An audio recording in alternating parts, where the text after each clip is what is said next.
Hi everyone, I'm Shaun Belding and welcome to Navigate the Nasties. Navigate the Nasties is about strategies for dealing with difficult people, difficult situations.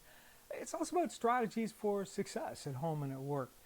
I am live every Monday, Wednesday, and Friday at 12:20 Eastern Standard Time. I hope you can join me.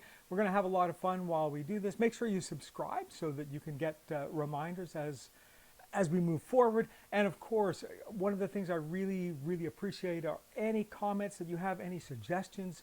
You can email me, you can send, put a little message down in the bottom of this YouTube stream. You can tweet out to me at Shaun Belding. I think it's Shaun Belding, Shaun Belding. It might be Shaun.Belding, one or the other. And LinkedIn, you can reach out to me on LinkedIn. I just love to get any thoughts that you might have so that I can make sure that this is the best live stream YouTube program that there is. Today, I'm excited about today. Today is one of my favorite topics. I'm going to share with you a tip I learned about 7 years ago now. As I mentioned in the last video, the last video was the buttercup stress management technique, which was also really interesting. But since I learned this technique, I have not had a single argument with my wife. True story, honest to goodness. Now, okay, I know what you're thinking. No, it's not because I travel a lot and hardly see her. That's not really the reason that we haven't had any arguments. And yes, we're still married. Yes, we are. It is just a technique that works. Now, in all fairness, we never really argued a whole lot to begin with, but this is still an amazing technique if you have to interact with people regularly. If you're in customer service, if you're in a leadership position where you are constantly having to deal with different challenges and issues and navigate different personality types, this is a really powerful strategy that you can use. It's all about learning to avoid and not say, to avoid saying and avoid reacting to one word. And that word is yeah, but. You hear everybody says it. Yeah, but I don't want to do that. Yeah, but why do we do it this way? Yeah, but. Now, it's everywhere. We've all said it. It's something, it's part of our vocabulary. And yet, yeah, but is the foundation of every argument you have ever had.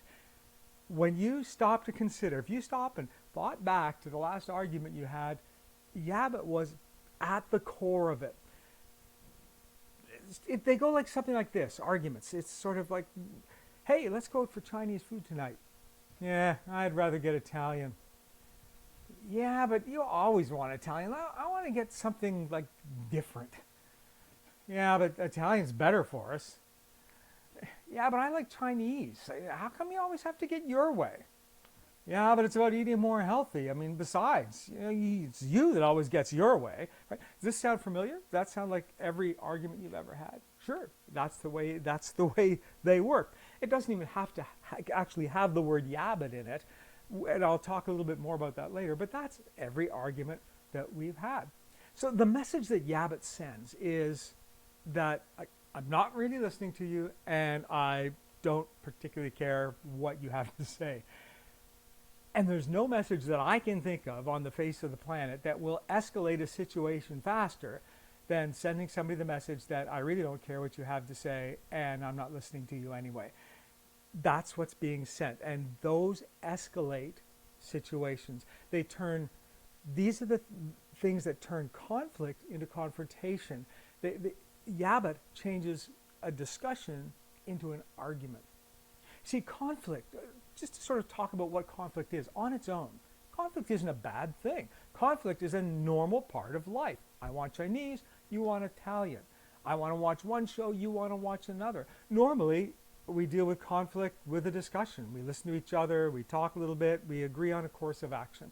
That's what happens almost all the time. And it happens every day when we're talking with our families, with our friends, with our colleagues. An argument, however, is when we don't listen, when we dig in our heels, and when we insist that our way is right. That's the difference between an argument and a discussion, between conflict and confrontation. So when we argue, the more we argue, we dig in.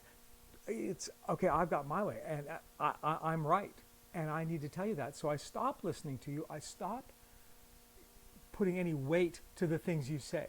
And I dig in on my position. And the more I dig in and the more you dig in, the less able we are to move, the less able we are to move closer to each other to come to an agreement. So it's really important that we try not to dig in, that we try not to let these arguments start ahead of time. Because arguments on their own really aren't particularly productive. Discussions are, they're wonderful. But arguments where people dig in and don't listen to other people and or give people the message that they're listening to them isn't productive. In fact, when an argument escalates, so, and you know this, right? Arguments don't start just like blam, like they don't just start all at once. They build. They build up until you get into one of these sort of horrible, nasty situations. When it escalates, the issue actually stops becoming what is right, and it starts to become who's going to win. We're not focused anymore on right or wrong. We're focused on, I don't want to lose this.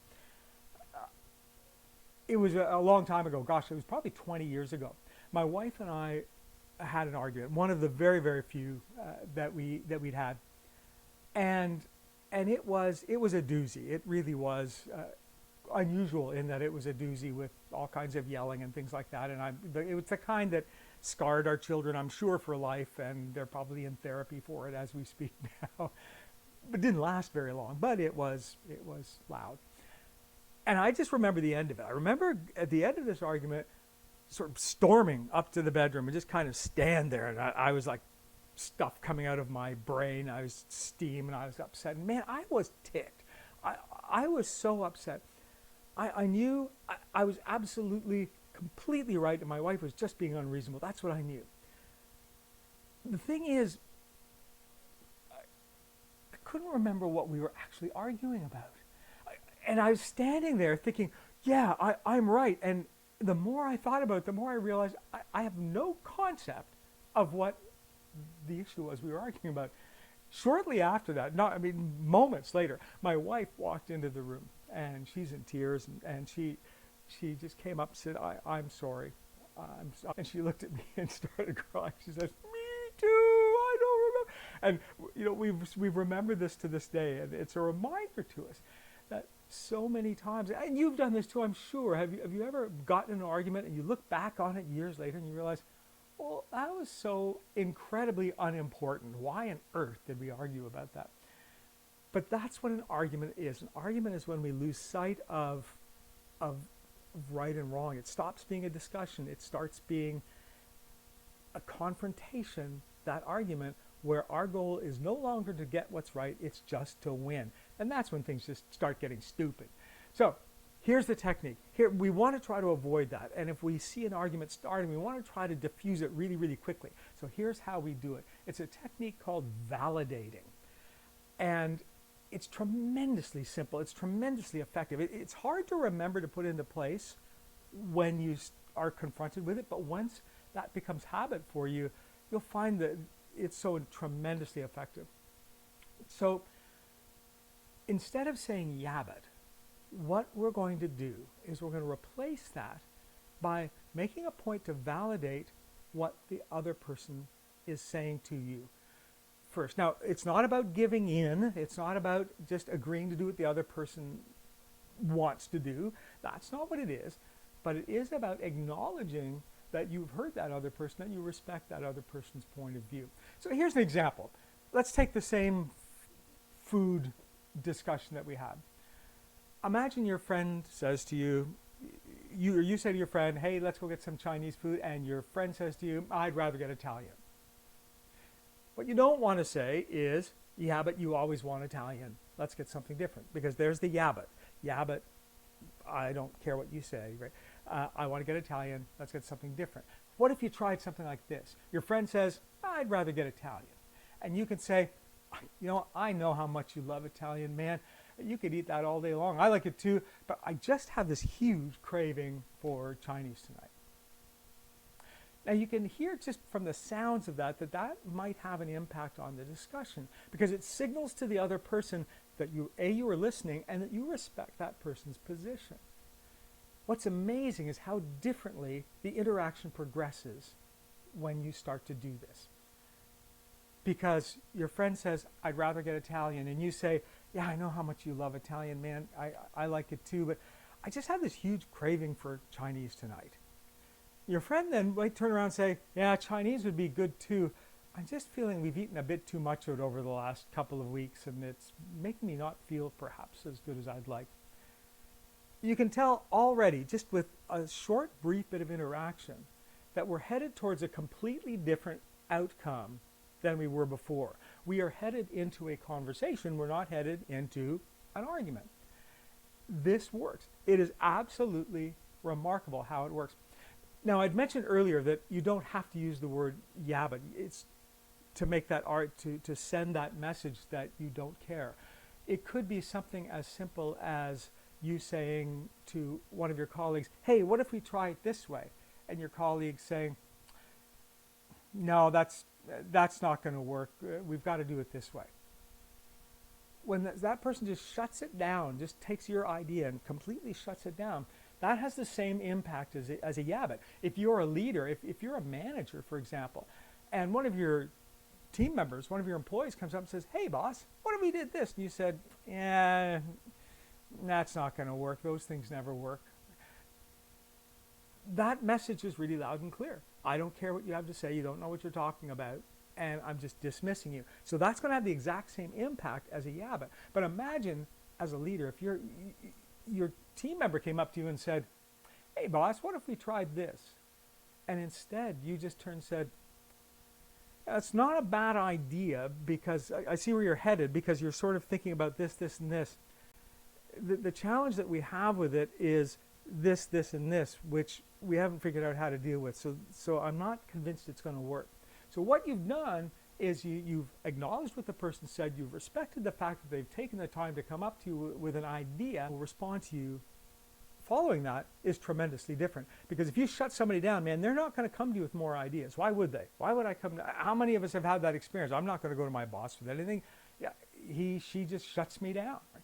So you don't want to be that boss. And the way you could do that is by not using yeah, but, by not shutting people down, and by validating when people say things. Anyway, it's a tremendous skill set. It's a tremendous technique. Try it. Don't take my word for this. Don't take my word for anything. Man, for the next upcoming edition, which is going to be episode 4. And episode 4 is another fun one. These are 3 things that you need to stop saying.